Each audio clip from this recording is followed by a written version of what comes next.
बड़ी खबर हमने आपको बताई किस तरीके से गैंगरेप के मामले को लेकर यूपी सरकार एक्शन में है और इसे लेकर कठोर कार्रवाई की जा रही है। और उत्तराखंड और हिमाचल में जारी कुदरत के कहर की इन दिनों कई तस्वीरें सामने आ रही हैं।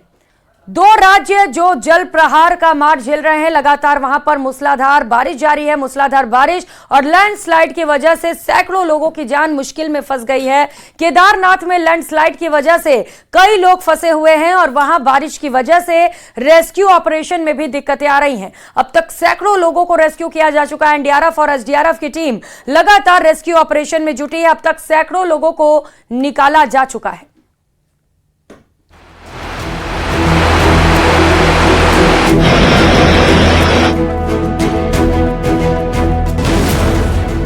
पहाड़ों पर बादल फाड़ तबाही,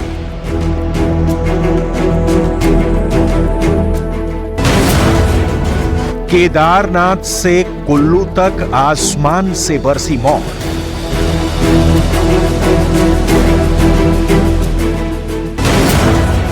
टूटे पहाड़, आफत, बादल फाड़।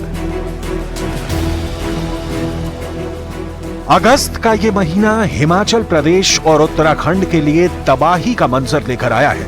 उत्तराखंड और हिमाचल प्रदेश यानी दोनों पहाड़ी राज्यों में आसमान से मौत बरसी है।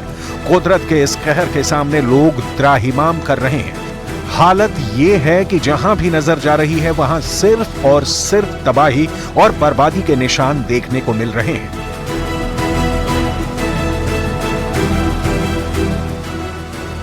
उत्तराखंड भी कुदरत के प्रकोप से अछूता नहीं है। केदारनाथ से लैंडस्लाइड की डराने वाली तस्वीर सामने आई। यहां जिस तरह से पहाड़ से पत्थरों के गिरने का वीडियो सामने आया, उसे देखकर कोई भी सहम जाएगा। लैंडस्लाइड की वजह से वहां कई रास्ते बंद हो गए, जिसके बाद केदारनाथ यात्रा मार्ग पर फंसे यात्रियों को रेस्क्यू करने के लिए एनडीआरएफ और एसडीआरएफ की टीम ने रेस्क्यू ऑपरेशन शुरू किया और अब तक 2200 से ज्यादा लोगों का रेस्क्यू किया जा चुका है। रास्ते में फंसे लोगों को रेस्क्यू करने के लिए ड्रोन की भी मदद ली जा रही है।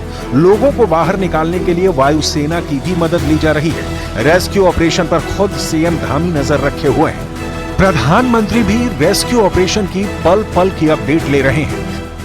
आदरणीय गृह मंत्री जी भी लगातार संपर्क में, भारतीय जनता पार्टी के राष्ट्रीय अध्यक्ष जी का भी लगातार जानकारी ले रहे हैं और पूरा केंद्र की सरकार इस आपदा के समय में हमारे साथ है।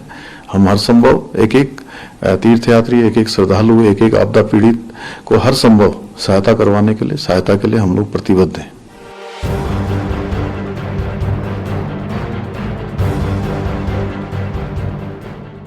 तबाही की तस्वीर सोनप्रयाग से भी सामने आई। जो वीडियो सामने आया उसमें पहाड़ टूटते हुए दिखाई दिए।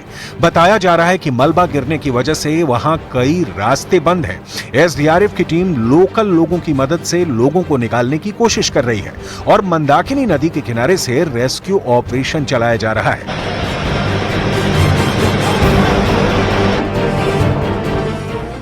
हिमाचल प्रदेश के कुल्लू में ऐसी तबाही मची कि लोग देखते ही रह गए। यहाँ मलाना डैम टूटने से पार्वती नदी उफान पर है। नदी की तेज धारा अपने साथ 3 मंजिला सब्जी मंडी को बहा कर ले गई। बताया जा रहा है कि उस इमारत में 12 दुकानें, 8 कमरे और 2 दफ्तर थे और अब नदी की गोद में सिर्फ इमारत का मलबा ही नजर आ रहा है।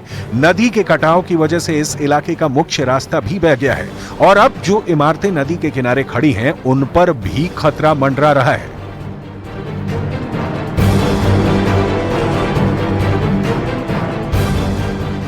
मंडी में भी कुदरत का कहर देखने को मिला। वहां बादल फटने से जो तबाही मची है उससे हालात बहुत भयानक हुए हैं। यहां बादल फटने के बाद लैंडस्लाइड भी हुआ, जिसकी चपेट में 3 घर आ गए थे। अब तक 3 शव बरामद किए जा चुके हैं और कई लोग लापता हैं। पूरे इलाके में युद्ध स्तर पर सर्च ऑपरेशन चलाया जा रहा है। मंडी में एक तरफ जहां रेस्क्यू ऑपरेशन चल रहा है, वहीं लोग मलबे में दबे अपनों की तलाश में जुटे हैं।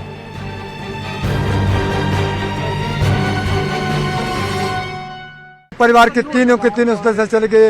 एक मेरी धोती गई, एक मेरी घरवाली गई, एक मेरी माँ गई और साथ में घर भी बह गया और कुछ नहीं रहा। मेरी गुहार है, मेरे पशु पड़े 4, वो पशु मेरे गवर्नमेंट संभाले और गौशाला में छोड़ दो, मेरे को कोई देखने वाला नहीं है। मैं गांव में कितने घर जो है वो ढह गए हैं? इसमें कम से कम याद नहीं आ रही, मैं पजल हो चुका हूँ। जब 11:15 बजे रहे थे रात को, तो उस टाइम भूकंप हो गया सर। ठीक है जी।